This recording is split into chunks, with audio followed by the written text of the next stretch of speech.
Welcome to the Building Up Women in Property podcast.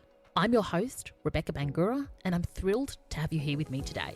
This podcast is for ambitious women who work in property and construction, who want to learn how to have a career they love on their terms. Join me every week where I'll leave you excited and confident to take your next steps. Thanks for being here with me. Now let's get started.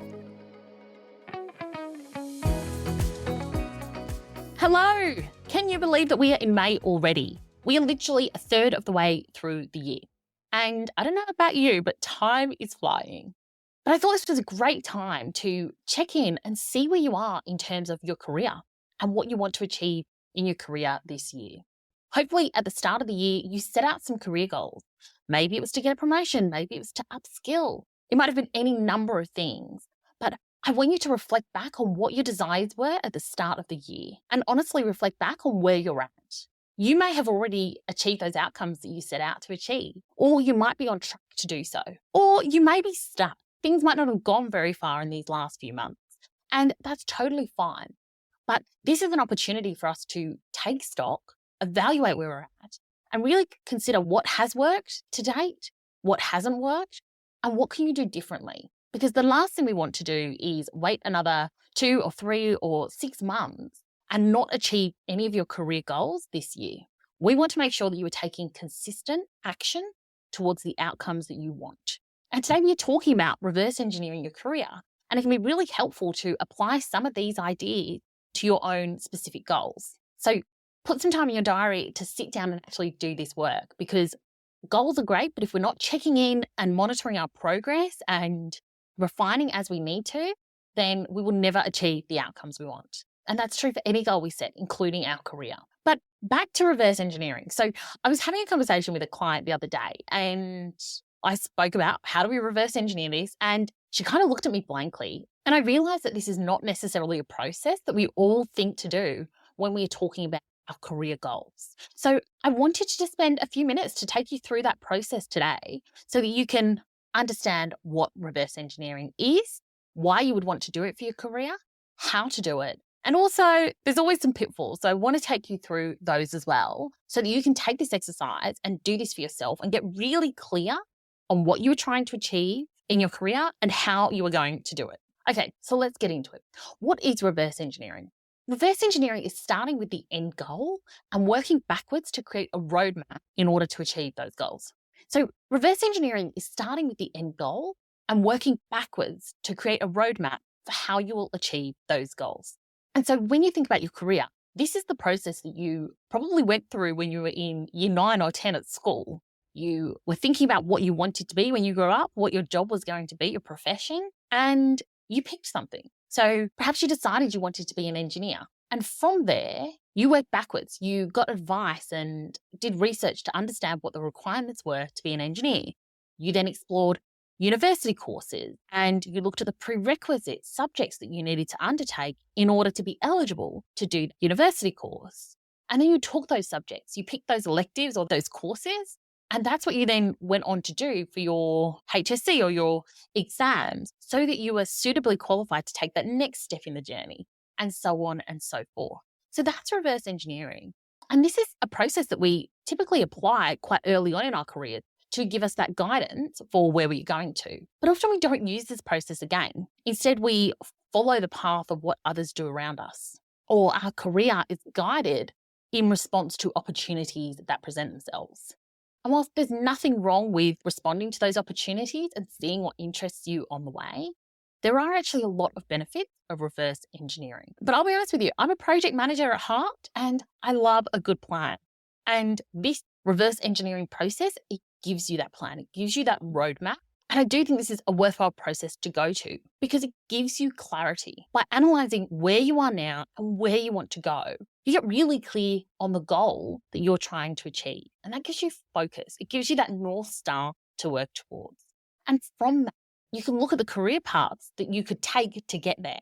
And having that clear focus, it allows you to prioritise your time and your resources and your energy towards achieving the career goal that you set out to achieve. And this can be so empowering because it puts us firmly in control of our career and our destiny instead of being at the whim of other people and opportunities. And it can give you a clear sense of ownership around your professional development. It will also allow you to understand your professional growth, the skills gap from where you are now and where you want to be, and then to actively seek out opportunities to develop the skills or the experiences that you need to enhance your professional capabilities and to really increase your value to an employer, both in the short term, but also in the long term.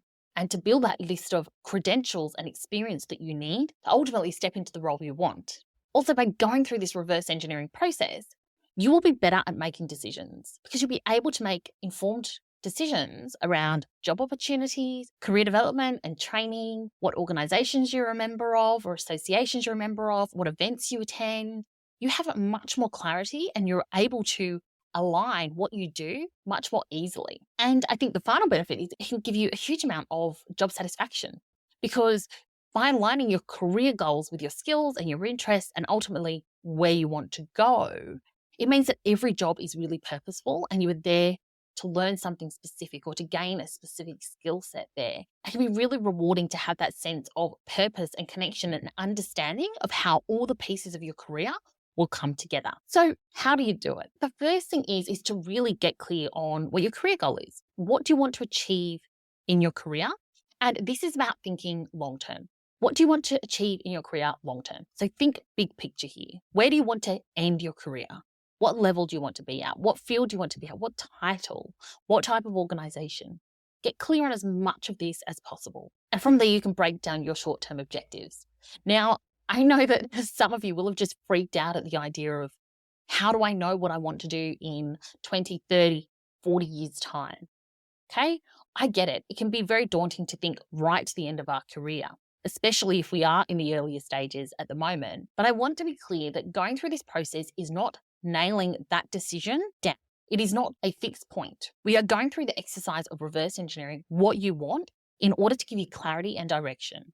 Now, things may shift along the way and that is fine, but this is about increasing the trajectory of your career. It is increasing your opportunities and your alignment so that you are working towards something rather than just floating along. So I really encourage you to do the work to think about what the endpoint of your career could be. But don't freak out about this because ultimately going through this process is really about giving you a tool to guide your career and guide your development and improve the trajectory of your career rather than putting you in a box with no wiggle room.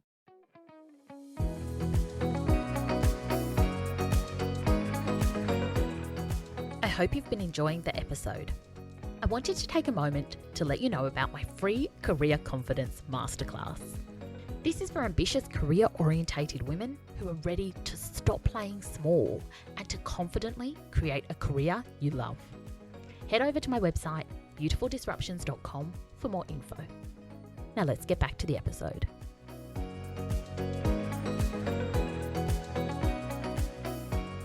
So once you have that clarity on where you would like to go to, you need to research your industry. Start to look at what trends there are. What are the areas of growth? Who are the key players in the industry? What are they doing? What does the future look like? And really identify those skills and qualifications that are in demand because that will help shape your industry and your role and make you a more valuable asset within your organization and the job market more broadly. And think about how that really applies to specific job descriptions and work out what is that natural, logical progression of roles based on what you know. And again, don't get hung up on getting this perfect.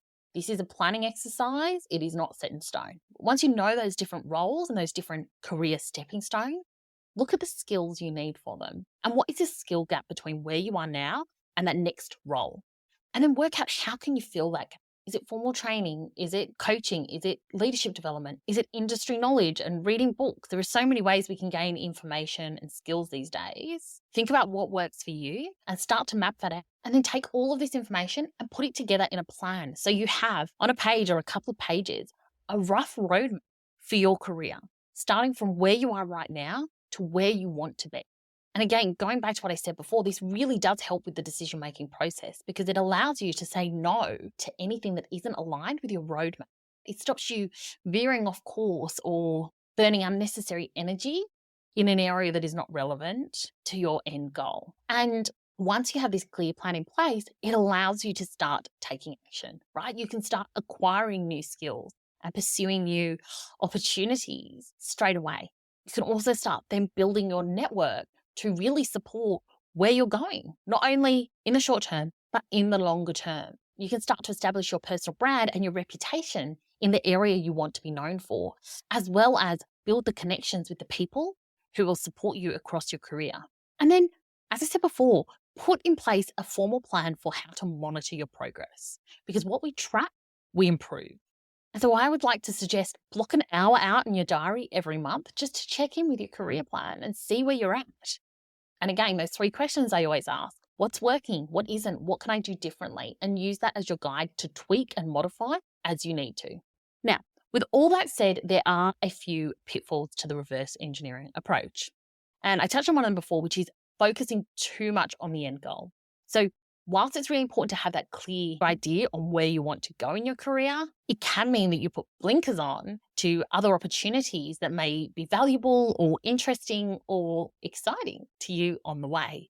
So I always suggest have the plan, but always be assessing if it's still serving you. Is it still the direction you want to be heading in?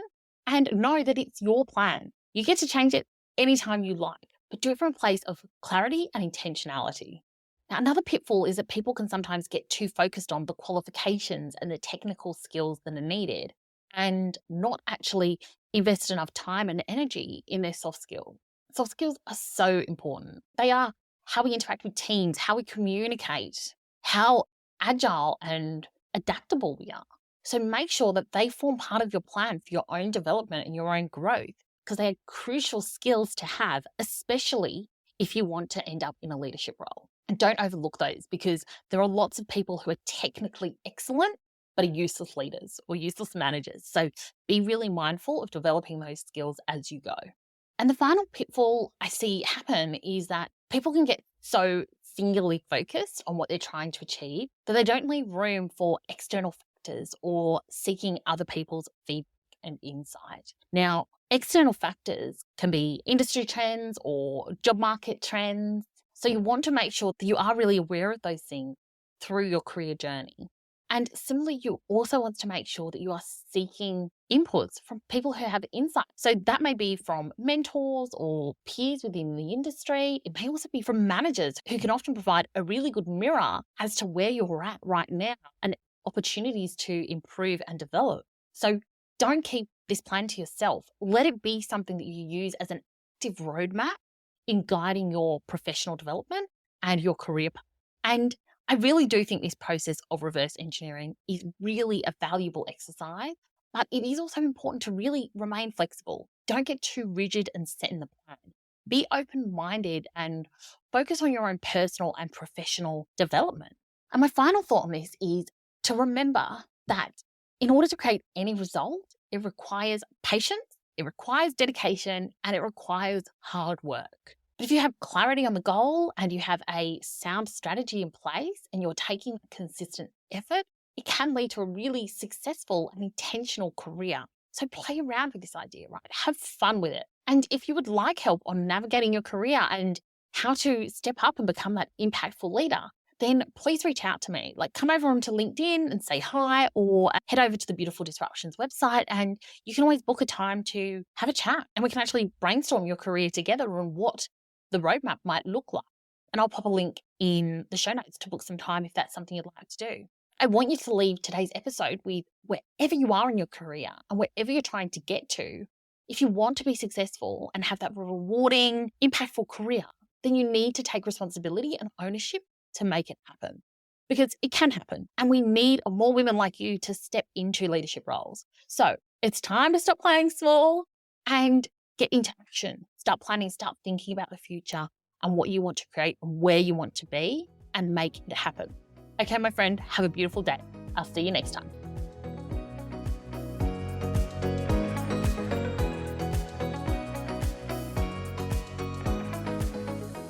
Thank you for joining me on the Building Up Women in Property podcast.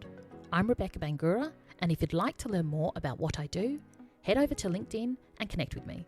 Have a beautiful day, and I'll see you next time.